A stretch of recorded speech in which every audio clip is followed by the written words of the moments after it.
Today we're going to learn how to make mac and cheese casserole. So this is really delicious and it puts a spin on the traditional mac and cheese.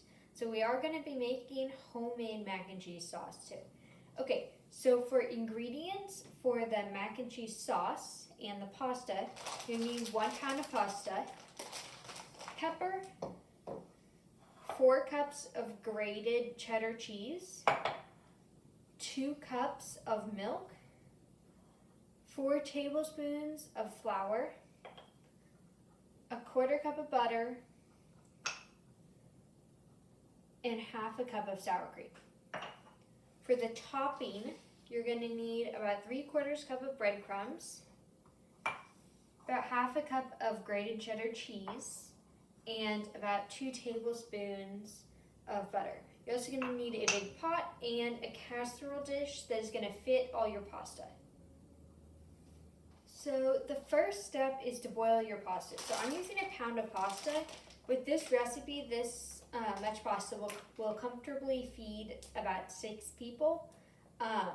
You can do more or less depending on the size of your family and how much everyone eats. So I'm going to boil this and then we'll start in the sauce. So while your pasta is boiling, you can work on the sauce. So you can put anything that's for the toppings away. And you can get out the butter and the flour. The first thing we're going to do is make a roux with the butter and flour.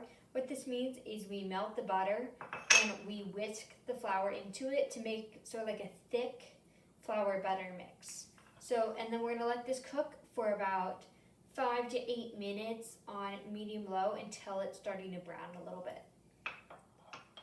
Okay, so now I've made a roux out of my 4 tablespoons of butter and 4 tablespoons of flour.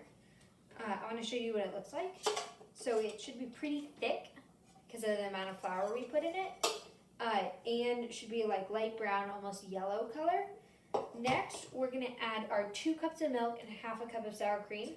We're going to whisk this into our roux and we're going to let it cook until it thickens a little bit and warms up. You want to make sure you keep your heat on medium, low, or low because milk will burn really easily, so you want to be careful not to cook it too fast.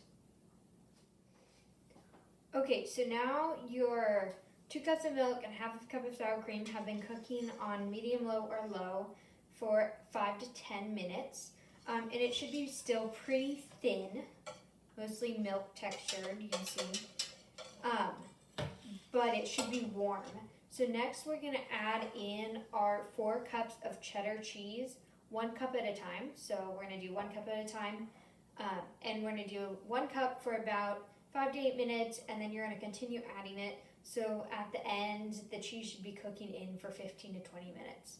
And you're going to want your cheese to fully melt before you add in the next batch of cheese. Otherwise, it's going to take a really long time to melt. So now we're going to put this cheese in.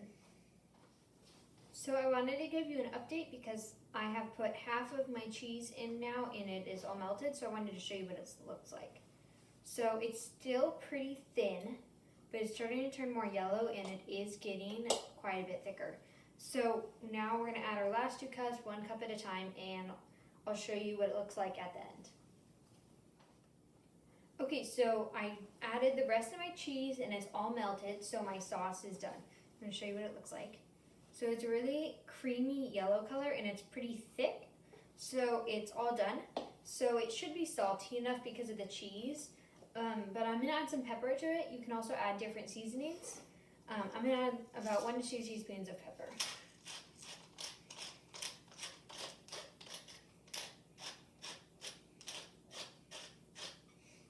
Okay, I'm going to mix that in. Okay. So now my pasta is also done and I just drained it, so I'm going to combine all of this sauce with my pasta and I'll show you what that looks like. Okay, so now I combined my noodles, which are fully cooked. They can be as cooked as much or little as you want. They should just be the texture of how you're going to want to eat them. So I combine my noodles with my sauce. Looks something like this. Okay, so the next thing I'm going to do is I'm going to make the actual casserole. So I need to melt about 2 tablespoons of butter and I'm going to put my mac and cheese into my casserole dish. Okay, so I have my mac and cheese in my dish and my butter melted. So I'm going to combine my butter with my breadcrumbs. So I'm putting about 2 tablespoons of melted butter with about 3/4 cup of breadcrumbs. You can be any breadcrumbs you want. Doesn't matter what kind.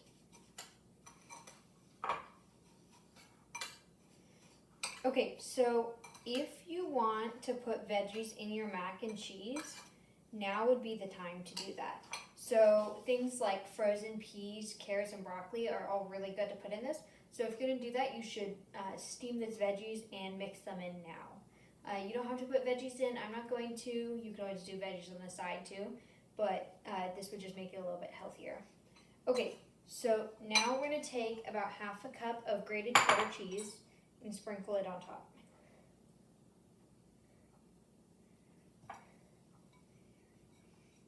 And then we're going to take our breadcrumb butter mix and sprinkle that on top too. So now we're going to cook our mac and cheese. So you have 3 options. The first option is you can freeze this and you can keep it frozen for a couple of days and then you can have it a different day. If you freeze it, what you're going to do is about 1 to 2 days before you eat it, you're going to stick it in the fridge for it to defrost. If you're going to put it in the fridge, you can put it in the fridge like if you're having it in 1 to 2 days from now, instead of freezing it. So you can skip the freezing step and just put it in the fridge, or you can cook it right now. So if you're cooking it right now, you're going to cook it at 350 degrees for 10 to 15 minutes, depending on how crispy you want it, because it's already cooked and hot. If you're freezing it and then defrosting it, or it's you just put it in the fridge to start with, you're still going to put it at 350 degrees Fahrenheit, but you're going to cook it for closer to 40 minutes because the mac and cheese is cold. So you can cook it until you like, and we'll come back to it in a little while and check on it. Okay, the casserole is all done, and you know it's done because the top is toasty and golden brown and the sauce is bubbling around the edges. So you can just eat it like this, so I hope you enjoy.